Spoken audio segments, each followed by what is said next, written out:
ok bông ôn ở khné bông ônមានចម្ងល់ឬមានបញ្ហាទាក់ទងនឹងការចិញ្ចឹមសត្វមិនថាជ្រូកមុនទាគោក្របីឆ្កែឆ្មា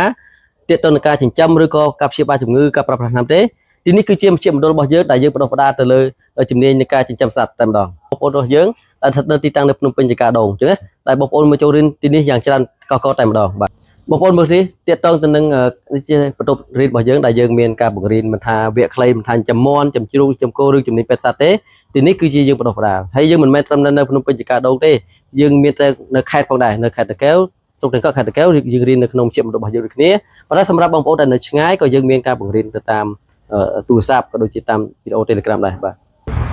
នេះគឺជាសកម្មភាពក្នុងការបង្រៀនរបស់យើងនៅក្នុងថ្នាក់អញ្ចឹងទីបងប្អូនដែលគាត់ជួយមកពីខេត្តផ្សេងៗមានឋាននៅខេត្តញិបមកពេលព្រឹកក្រុងគាត់អាចចូលរៀនបានសារទឹកនៅភ្នំពេញជាការដងនេះទីតាំងហើយទីតាំងមួយទៀតគឺយើងនៅខេត្តតាកែវយើងមានការអនុវត្តផ្ទាល់បាទទាំងទ្រឹស្ដីទាំងផ្ទាល់ក៏សុទ្ធតែជាបទពិសោធន៍ផ្ទាល់របស់យើងទាំងអស់អញ្ចឹងបងប្អូនចូលឈ្មោះចាប់អារម្មណ៍គឺអាចនឹងធ្វើការ